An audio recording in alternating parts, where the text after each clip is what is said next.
Action Jackson by Jan Greenberg and Sandra Jordan. Illustrated by Robert Andrew Parker.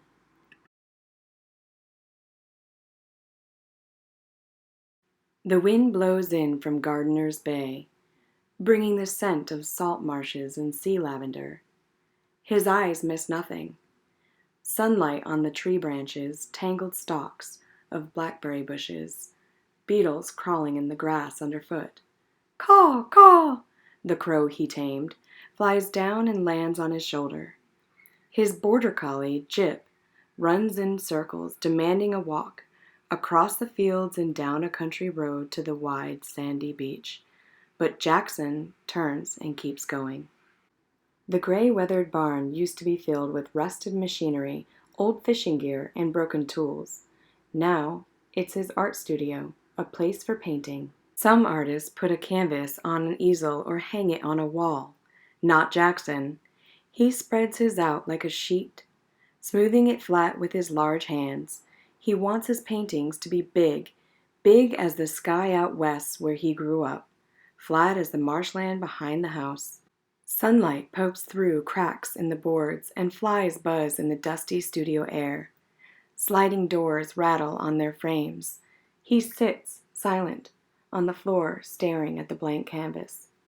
Some artists cover the canvas with a base coat of white paint. Not Jackson. He wants the paint to soak into the surface, leaving bare patches peeking through the stains of color. Some painters use oil paint or watercolor. Not Jackson. He'll use ordinary house paint from the hardware store to make this painting. Some artists paint pictures of flowers or people or landscapes. Not Jackson.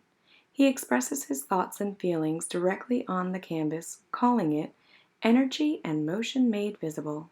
And still he sits, surrounded by the cans of enamel, brushes stiff with dried paint, knives, sticks, a spatula, and canvases, waiting. At last he stands.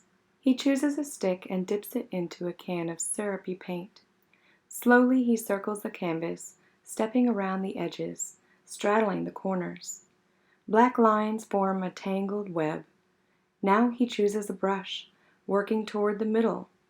Sprays of color, tan, teal, yellow, and white. An athlete with a paintbrush. He uses his whole body to make the painting. Layers build with each gesture, new colors emerging, blending and disappearing into the wet surface. He swoops and leaps like a dancer. Paint trailing from a brush that doesn't touch the canvas. I want to make a longer and longer line. I want to keep it going. Hours go by like minutes.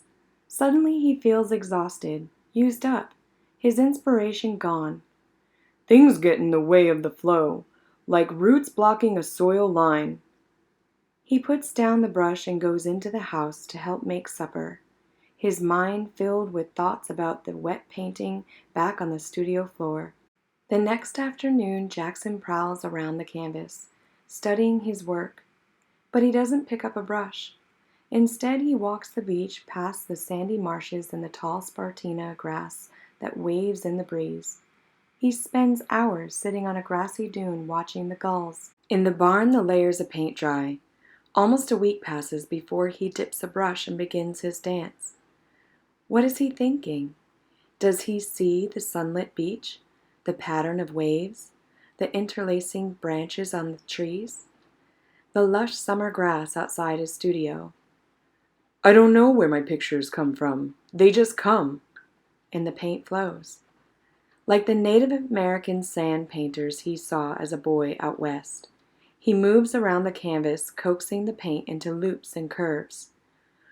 On the floor I am much more at ease. I can walk round it, work from the four sides, be in the painting.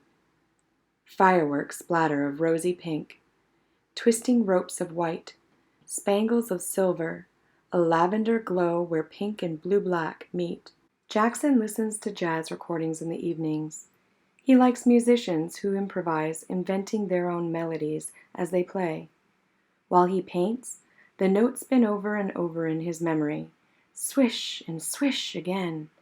The rhythm of the brush matches the rhythm of the music. If a penny fell out of his pocket, he would leave it. An insect lands in the wet paint, and there it stays. Nails and tacks become part of the texture. He caresses the surface with sticky paint-stained hands.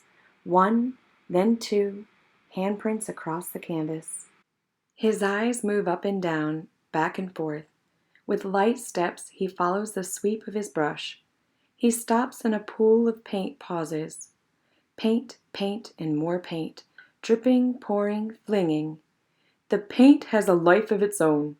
I try to let it come through. Again he stops. He climbs a ladder to look down at the whole canvas. Every muscle aches, but his eyes, his mind, and his heart know the painting is finished. Some people will be shocked when they see what he has created.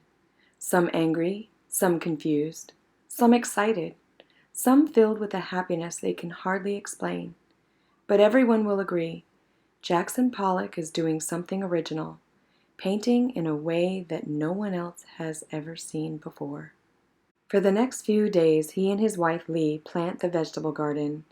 They drive into town in their Model A Ford. He digs for clams on the beach. On the weekend, friends drop by for a party.